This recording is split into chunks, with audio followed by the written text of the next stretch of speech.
All right, what's up, everybody? It's Chris again, and I want to talk a little bit more about ADHD. I'm on day 6 or 7 of Adderall, and talk a little bit about last night. Last night was a pretty rough night. This is the first time that the first day that I felt really good during the first part of the day, and then once the Adderall wore off, it was like all of the negative emotions that I was harboring, that I was ignoring throughout the day, just spilled out of its box later on that night. And I felt pretty down, pretty depressed. Not sure what the deal is with that. I know that that's a symptom that they tell you to keep an eye out for. So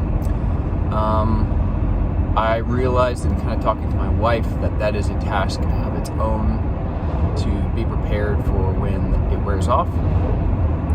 So I got my kids in bed, I did the things I needed to do around the house, and then went downstairs, watched some Yellowstone, and I love that show. It's such a good show. So then I went to bed, took my half a pill of sleep medicine because I'm still struggling to get to sleep. This morning I woke up and I kind of asked myself some intentional questions. And before I even took my medication, I paid attention to what I did. And one of the things that I do every morning habitually is grab my phone, go to Facebook. Once I've exhausted everything out of Facebook, I go straight to TikTok, then I go straight to Instagram, and I just fill my brain full of social media. And that in and of itself is not necessarily bad. But what I've noticed about social media is that it, depending on what comes across your feed, can change your mood. For instance, if, let's just say, a hungry child comes across your feed, and you look at it and you have this immediate feeling of, I should be doing more. And then you flip again, then you get a motivational one, and it tells you how you need to be grinding today and you need to be the best that you can be. And you're like, yeah, you're right, I do. So then I go from sad to motivated. Then you skip forward a few more, then you start seeing dumb ones. And you start seeing people just doing dumb stuff. And your mood goes from motivated to now kind of indifferent and just playful.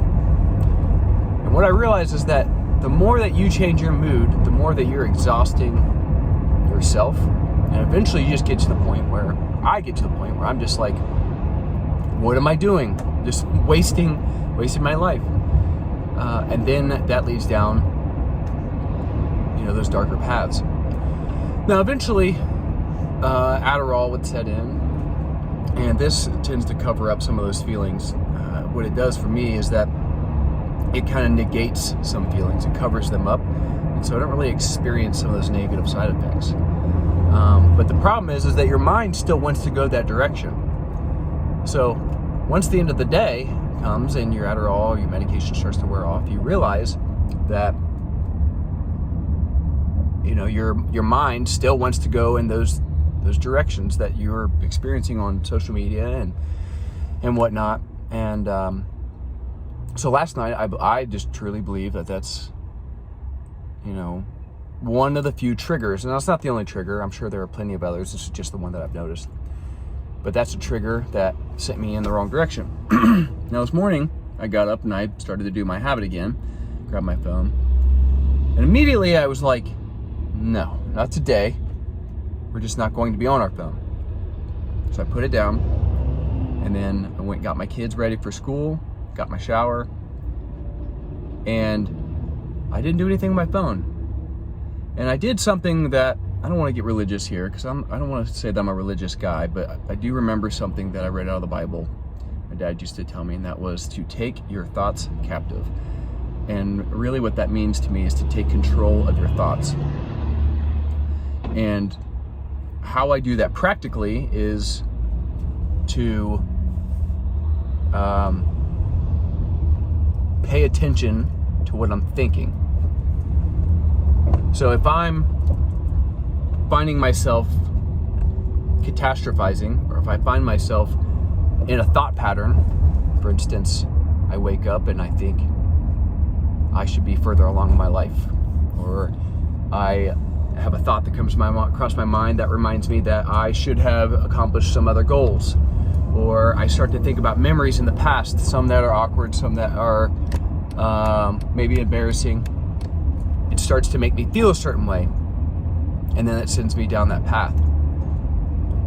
What I realize is that it is a full-time job, at least in the beginning, to take your thoughts captive.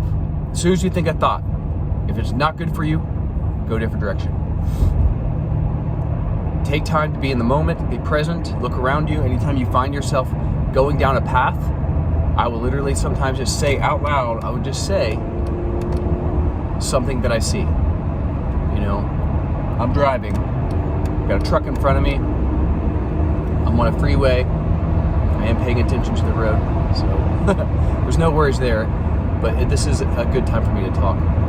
But my point is that you have to acknowledge what's here and right now. And then when you have thoughts that come to your brain that are useful, then you capitalize on those. But you have to constantly pay attention to what you're thinking. So back to the Adderall. It's about 9:09. I took it about maybe 8:15. The effects are starting to kick in, where I feel focused, I feel motivated, and I am prepared for this evening. I'm prepared to stay off of my phone and stay away from triggers that send me down dark paths. And I want to see that I want to get to the end of the day and not feel like I'm going into those dark thoughts. So that is my update for today. Hopefully my plan works, but the goal is just to keep striving and to figure out how to use this medication the most productively. So we will see how that goes.